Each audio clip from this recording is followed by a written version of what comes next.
I pulled into the Tim Hortons parking lot off Highway 401, just outside Kingston, Ontario. It was past 11 at night, and I'd been driving for 3 hours straight from Ottawa after my grandson's hockey tournament. The November cold had already settled in hard that year, frost creeping across my windshield. That's when I saw it. A gray Dodge Caravan parked at the far edge of the lot, windows fogged up completely. Something about it didn't sit right with me. Nobody just sits in a van at a Tim Hortons at this hour unless something's wrong. I drove closer. The engine was running. Someone was definitely inside. I got out of my truck and walked over, my breath visible in the frigid air. I tapped gently on the driver's side window. The glass rolled down about 3 inches, and I found myself staring at my daughter. My Sarah. Her face was pale, exhausted, her eyes red and swollen. She looked at me like she'd seen a ghost. "Dad?" Her voice cracked. Behind her, I could see my 4-year-old grandson, Tyler, asleep in his car seat. He was bundled up in what looked like every piece of clothing he owned. Beside him was a laundry basket full of clothes, a few toys, some blankets. "Sarah, what in God's name are you doing here?" I looked past her into the van. "Where's the house in Belleville? The one I helped Kevin buy? Where's baby Olivia?" That's when my daughter started crying. Not quiet tears, full, body-shaking sobs. "Dad, I don't have anywhere else to go." I told her to unlock the door. She did. I climbed into the passenger seat, and the smell hit me immediately. It wasn't filth, but it was the smell of people living in too small a space for too long. Stale air. Desperation. I noticed a few empty juice boxes on the floor, a half-eaten granola bar wrapper, a children's book with torn pages. "How long have you been living in this van?" She wouldn't look at me. 13 days. 13 days. My daughter and my grandson had been homeless for nearly 2 weeks, and I'd had no idea. I felt like someone had punched me in the chest. How had I not known? How had she hidden this from me? "Sarah, I gave Kevin $200,000 for that house. Where is it? Where is he? Where is Olivia?" She wiped her face with the sleeve of her coat. Her hands were shaking. "Kevin said I couldn't stay there anymore. His mother said I was too unstable to be around the baby. They have Olivia, Dad. Kevin's mother has her at her place in Napanee, and Kevin says I'm not allowed to see her until I get help." I felt my blood pressure spike. "What the hell are you talking about? You're her mother." His lawyer sent me papers. They're saying I have postpartum psychosis, that I'm a danger to her. "Dad, I went to the hospital one time because I was crying so hard I couldn't breathe. Tyler was scared, and I didn't know what else to do. One time, and now they're using that against me." "Where's Kevin living? In the house? The house you paid for? With his mother?" I sat there in that cold van, my hands shaking, not from the temperature but from pure rage. Kevin Brennan. I'd never fully trusted him, but Sarah loved him. They'd been married 6 years.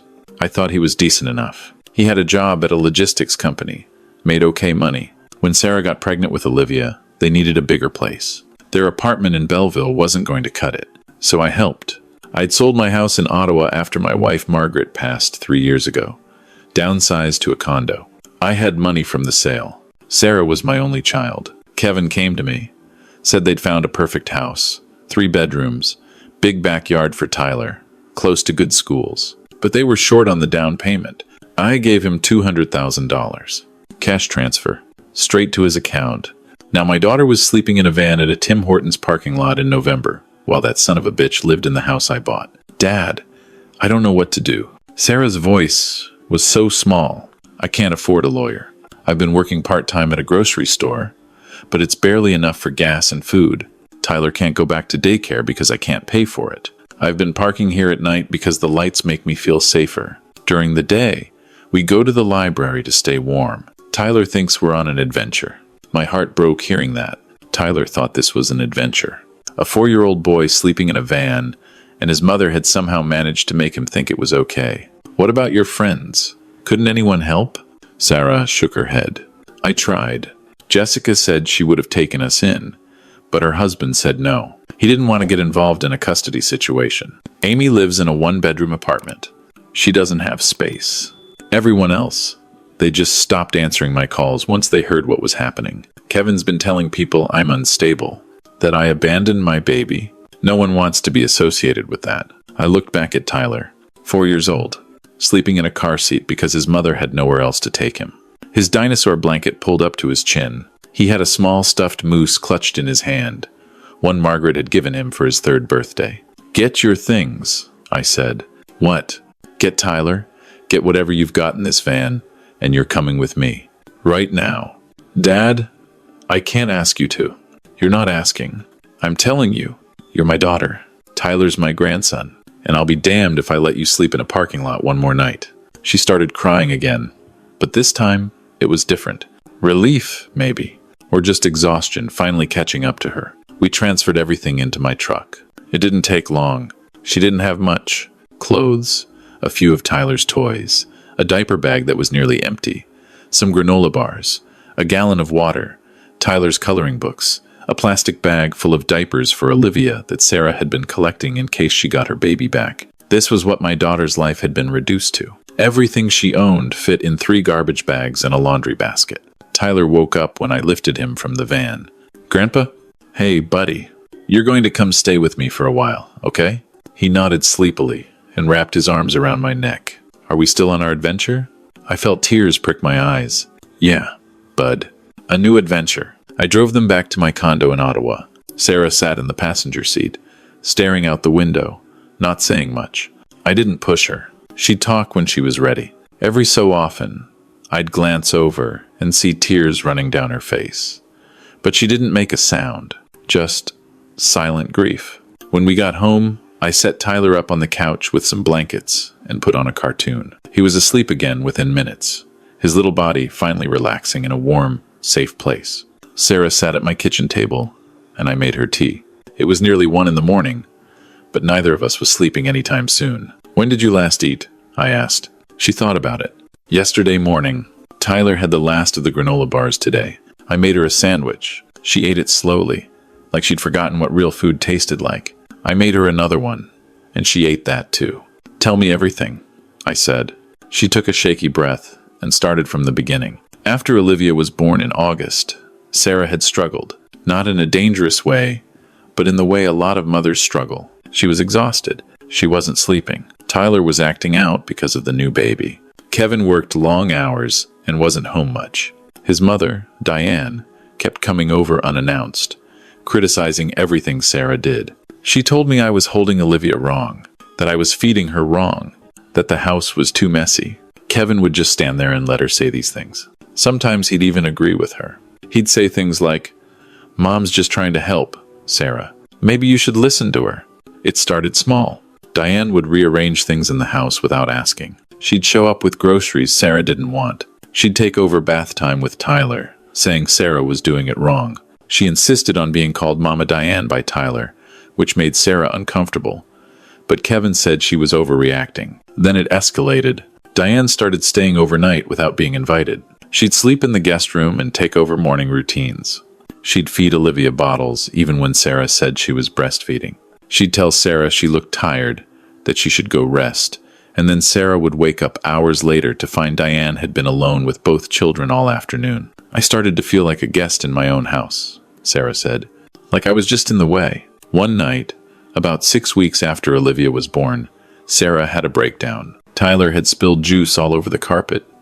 Olivia had been crying for 2 hours straight, and Sarah just couldn't take it anymore. She'd been awake for 36 hours straight. Kevin had promised to come home early to help, but he'd texted saying he had to work late again. Diane had been there all day, hovering, criticizing, and Sarah had finally asked her to leave. Diane refused, said Sarah clearly couldn't handle things on her own. That's when Sarah lost it.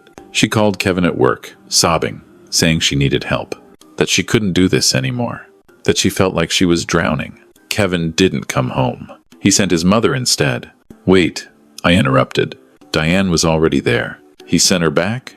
"No, Dad. She'd left for maybe 20 minutes to go to the pharmacy. Kevin called her and told her to come back. He told her I was having a breakdown and that someone needed to check on me." Diane showed up, took one look at Sarah sitting on the kitchen floor crying, and told her she was being hysterical, that she needed to pull herself together, that this was what motherhood was, and if she couldn't handle it, maybe she wasn't cut out for it.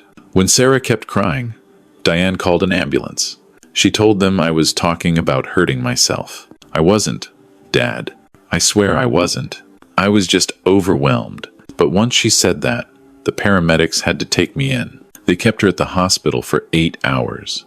Evaluated her. A psychiatrist named Dr. Patel came in, asked her questions, listened to her story. Sarah told him everything. About Diane, about Kevin not being home, about feeling isolated and exhausted. Patel said she had mild postpartum depression. Nothing severe, nothing that required medication. Just exhaustion and stress from having no support system. They sent her home with a referral to a therapist and told her to follow up with her family doctor. Patel was actually really kind, Sarah said. He told me that what I was feeling was completely normal given my circumstances. He said I wasn't crazy. I wasn't dangerous. I was just a tired mother who needed help. I thought that was the end of it. But Kevin and his mother, they kept that hospital visit like it was proof of something. 2 weeks later, Kevin sat her down and said they needed to talk. He said his mother was concerned, that Sarah wasn't coping well, that maybe it would be better if Olivia stayed with Diane for a little while, just until Sarah felt better. Sarah refused. That's when everything changed. Kevin got cold. He stopped talking to me, started staying late at work. His mother was at the house every single day, taking Olivia, saying she was helping.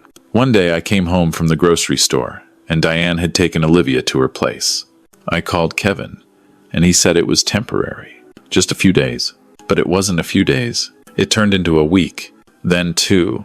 Sarah would ask to see Olivia, and Diane would make excuses. The baby was napping. The baby had a cold. It wasn't a good time. When Sarah showed up at Diane's house unannounced, Diane wouldn't answer the door. She'd call the police, saying Sarah was trespassing and acting erratically. The police would show up, and Diane would tell them I was unstable, that I'd been hospitalized, that there was a custody issue. The officers would tell me to leave. I tried to explain that Olivia was my baby, but they said it was a civil matter, and I needed to talk to a lawyer. Then the lawyer's letter arrived. Kevin was seeking an emergency custody order. The letter cited Sarah's mental health crisis, her inability to care for the children, and her unstable emotional state. It referenced the hospital visit. It said Kevin had concerns for Olivia's safety.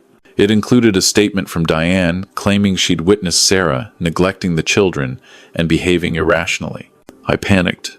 I called Kevin, and he told me if I fought it, he'd make sure I never saw Olivia again. He said his mother had money for lawyers, and I didn't. He said no judge would give custody to someone who'd been taken to the hospital for a mental breakdown. Then came the final blow. Kevin told Sarah she had to leave the house. Said it wasn't her house anyway.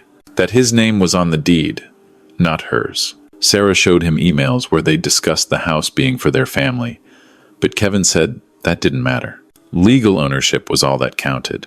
I told him you gave us that money. He said it was a gift to him, not to me, that I had no legal claim to it. When I wouldn't leave, he changed the locks while I was at work. I came home one day and my key didn't work. All my stuff was in garbage bags on the porch. She took Tyler and left. She didn't know what else to do. She couldn't afford a place of her own. Her part-time grocery store job paid minimum wage. She'd called a few friends, but nobody could take them in long term. So she'd been sleeping in the van, moving between parking lots, trying to stay under the radar. I've been showering at the community center, she said quietly. They have a family changing room. Tyler thinks it's fun. He doesn't understand why we're not in our house anymore. He asks about Olivia every day. I don't know what to tell him. I sat there, absorbing all of this. My daughter had been systematically isolated, gaslit, and robbed. And Kevin's mother was orchestrating the whole thing. Do you have any of this in writing? I asked. I have the lawyer's letter. Some text messages from Kevin. A few voicemails. What about the money I gave him? Do you have any proof it was for both of you? She shook her head. I don't think so. You transferred it to his account. I stood up and went to my office. I kept meticulous records. Margaret had always drilled that into me. Every financial transaction, every important document, I kept copies. She used to joke that I was paranoid, but she'd also been the one who taught me to be that way. You never know when you'll need proof, she'd say. I found what I was looking for in a filing cabinet. The email Kevin had sent me when he asked for the money. I printed it out and brought it back to the kitchen. Look at this. Sarah read it. Kevin's email was clear. He'd written, Sarah and I found the perfect house for our family. We're hoping you might be able to help us with the down payment. so we can give Tyler and the new baby a stable home. This would mean everything to us, and we'd be so grateful for your support in helping us build our future together. Our family, not his. Build our future together. This proves the money was for both of you, I said. It wasn't a gift to him. It was for the house, for your family. Sarah looked up at me, a flicker of hope in her eyes for the first time since I'd found her. Do you think that matters? I think it matters a hell of a lot. I spent the next hour going through every file I had related to the house purchase. I found the original listing Kevin had sent me. I found text messages where Sarah had thanked me for helping them. I found a photo Sarah had sent of Tyler playing in the backyard with the caption, "Our new home." Everything pointed to this being a family home, not Kevin's sole property. We're going to fight this, I told her. And we're going to win. I called a lawyer first thing in the morning. Not just any lawyer. Linda Cartwright. I'd worked with her years ago when I was still in the construction business. We'd had a contract dispute with a developer, and Linda had torn the guy apart in court. She specialized in family law now, and she had a reputation for not backing down. I explained the situation. She asked to meet with Sarah. We went to Linda's office in downtown Ottawa that afternoon. Linda was in her 50s, sharp as a tack, and she didn't waste time with pleasantries. She wore a navy suit and had reading glasses perched on her nose. Her office walls were covered with framed photos of smiling families, people she'd helped over the years. She reviewed the custody letter. She reviewed Kevin's email. She took notes while Sarah told her story. When Sarah mentioned Diane calling the ambulance, Linda's pen stopped moving. Did the hospital give you any documentation? Linda asked. Just the discharge papers. They said I was fine to go home, that I should follow up with my doctor. Do you still have those papers? Sarah nodded. Linda made a note. This is a fairly clear-cut case of financial abuse and parental alienation, Linda said. But we need to move fast. The longer Olivia is out of Sarah's care, the harder it gets to argue for her return. Courts look at what they call established routines. If Olivia's been with Kevin and his mother for too long, they might argue that moving her would be disruptive. What do we do? I asked. We file an emergency motion to overturn the custody order. We present evidence that Kevin and his mother manipulated the situation. We show that Sarah is not a danger to her children, and we go after Kevin for the money. Can we win? Linda looked at Sarah. Her expression was serious but kind. Do you have any other documentation? Text messages? Emails? Anything that shows Kevin's behavior?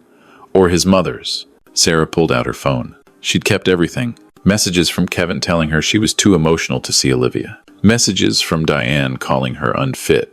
Screenshots of Diane's calls when Sarah tried to visit. A voicemail from Kevin saying, "If you keep pushing this, I'll make sure you lose Tyler too. My mother has lawyers on retainer, and you have nothing. Walk away while you still can." Linda listened to the voicemail twice. Her expression hardened. "This is a gift," she said. "Kevin just threatened to take your other child. That's going to play very badly in front of a judge. This isn't about Olivia's safety. This is about control." Over the next 2 weeks, Linda worked fast. She filed the motion. She subpoenaed Kevin's bank records, which showed the $200,000 I'd transferred sitting in an account under both his and Diane's names, not Sarah's. The account had been opened 3 days after I transferred the money. They'd never intended for her to have any claim to that house. Linda also got Sarah's medical records from the hospital. The psychiatrist's evaluation was clear. Mild postpartum depression. No psychosis. No danger to herself or others. Patel had even written, "Patient is experiencing normal stress response to difficult family circumstances. No psychiatric intervention required. Recommend supportive counseling and evaluation of home environment stressors." The fact that Kevin and Diane had twisted that into a weapon made them look worse, not Sarah. We had a court date set for early December. Kevin hired a lawyer too, some guy named Richard Pelletier who had a reputation for being aggressive. At the preliminary hearing, Pelletier tried to paint Sarah as unstable, unreliable, a mother who'd abandoned her newborn. "Your Honor, my client has serious concerns about Ms. Sarah's ability to provide adequate care. She was hospitalized for a psychiatric emergency. She's currently homeless, living in a vehicle. She has no stable income. The child is thriving in Mr. Brennan's care." Linda shut him down fast. She presented Kevin's email, proving the money was for both of them. She played Kevin's voicemail threatening to take Tyler away. She brought in the hospital records showing Dr. Patel's actual assessment. "Your Honor," Linda said, "this is not a case of a mother who is unfit. This is a case of a father and his mother who saw an opportunity to exploit a vulnerable woman and take everything from her, including her children. Brennan's own words make it clear this isn't about safety. It's about control. He threatened to take her other child if she fought back. That's not the behavior of a concerned parent. That's the behavior of an abuser." The judge, a woman named Justice Patricia Monroe, did not look pleased. "Pelletier, does your client have an explanation for why he threatened to take his son away if Ms. Sarah continued to seek custody of her daughter?" Pelletier stammered. "Your Honor, my client was simply expressing concern for the children's well-being in what he perceived to be an unstable situation." "That's not what it sounded like to me," Justice Monroe said coldly. "It sounded like a threat. And I don't take kindly to parents who use children as weapons in disputes." The hearing lasted 3 hours. Kevin sat at the defendant's table, looking smug at first, then increasingly nervous as Linda systematically dismantled his case. Diane sat behind him, her arms crossed, glaring at Sarah like this was all somehow her fault. At one point, Diane leaned forward and whispered something to Kevin, and Pelletier had to tell her to stop. Linda brought up the bank account. "Your Honor, Mr. Brennan received $200,000 from Miss Sarah's father specifically for the purchase of a family home. Within 72 hours, that money was moved into a joint account with his mother. Sarah's name was never added to anything. The house deed lists only Mr. Brennan. This was premeditated financial abuse." Pelletier tried to argue. "The money was a gift. Brennan had no obligation to." "The email says otherwise," Justice Monroe interrupted. "The money was for our family." That's a direct quote.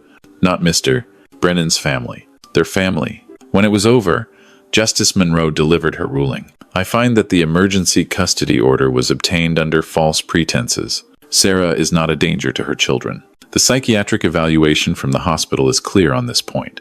The evidence suggests that Mr. Brennan and his mother deliberately manipulated the situation to isolate Ms. Sarah, and take control of the marital assets. Custody of Olivia is returned to Miss Sarah immediately. Brennan is ordered to vacate the family home within 30 days and transfer the property into Ms. Sarah's name, or return the $200,000 to Mr. Davies with interest. Supervised visitation for Mr. Brennan will be arranged through the court. Furthermore, I'm ordering an investigation into Mrs. Diane Brennan's conduct. Calling emergency services with false information is a serious matter." Kevin's face went white. Diane stood up and started yelling something about how this was unfair, that Sarah was manipulating everyone, but the bailiff told her to sit down or leave. She left, slamming the courtroom door behind her. Linda leaned over to Sarah. "You just got your daughter back." Sarah started crying. I put my arm around her.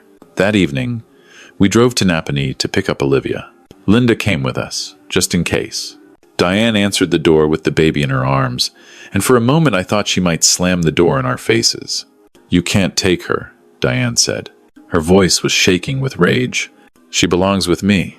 I'm the one who's been caring for her. Sarah doesn't deserve her." Linda stepped forward, holding up a folder. "Brennan, we have a court order. If you do not hand over the child immediately, you will be held in contempt. That means jail time. Is that what you want?" Diane's face twisted with rage, but she had no choice. She handed Olivia to Sarah, but not gently. She practically shoved the baby at her. "You'll regret this," she hissed. "Kevin, we'll fight you forever. We have money. We have lawyers. You have nothing. We have the truth," I said. And apparently, that's enough. Sarah held her daughter for the first time in over a month. Olivia looked confused at first, blinking up at this woman holding her. Then she seemed to recognize her mother's face. She reached out a tiny hand and grabbed Sarah's hair, pulling hard the way babies do. "Hi, baby," Sarah whispered, tears streaming down her face. "Mommy's here. Mommy's got you now." We drove back to Ottawa that night. Sarah sat in the back seat with both her children, Tyler chattering excitedly about his baby sister, asking a million questions, and Olivia asleep in her car seat, making those little baby snoring sounds. I looked at them in the rearview mirror, and I thought about Margaret. She would have handled this whole situation better than I did. She would have known what to do from the start. She would have seen through Kevin and Diane long before I did. But maybe just maybe, I'd done enough. Kevin moved out of the house 3 weeks later. He didn't return the money. Instead, he signed the house over to Sarah in the divorce settlement. Sarah owns it now, free and clear. The deed has only her name on it. Diane tried to fight the supervised visitation order, claiming it was unfair to Kevin, that he was a good father, that this was all Sarah's fault. The judge didn't budge. Kevin sees Olivia twice a month at a supervised access center in Kingston. An observer sits in the room the entire time. He barely shows up. Out of the last 8 scheduled visits, he's only come to 3. Sarah's doing better now. She found a good therapist, a woman named Dr. Chen, who specializes in postpartum mental health and family trauma. She's back working full-time as a graphic designer, doing contract work from home so she can be with the kids. Tyler started school in January at a good elementary school near the house, and he loves it. He's made friends. He's thriving. Olivia just turned 18 months old. She's healthy, happy, and she knows exactly who her mother is.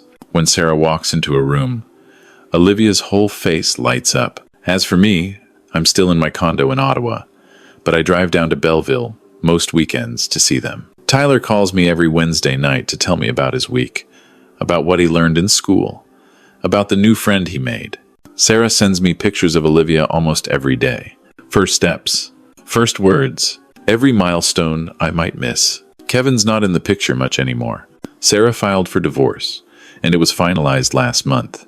He didn't fight for custody, didn't even ask for shared parenting, just supervised visits twice a month, which he rarely attends. I think the court case embarrassed him, or maybe Diane lost interest once she realized she wouldn't get control of the house or the children. People ask me sometimes why I got involved. Why? I spent money on lawyers. Why I didn't just let Sarah figure it out on her own. My neighbor Gary said I was enabling her, that she needed to learn to stand on her own 2 feet. My brother told me I was being too soft, that Sarah should have been smarter about protecting herself legally. But they didn't see what I saw that night. The answer's simple. She's my daughter. Those are my grandchildren.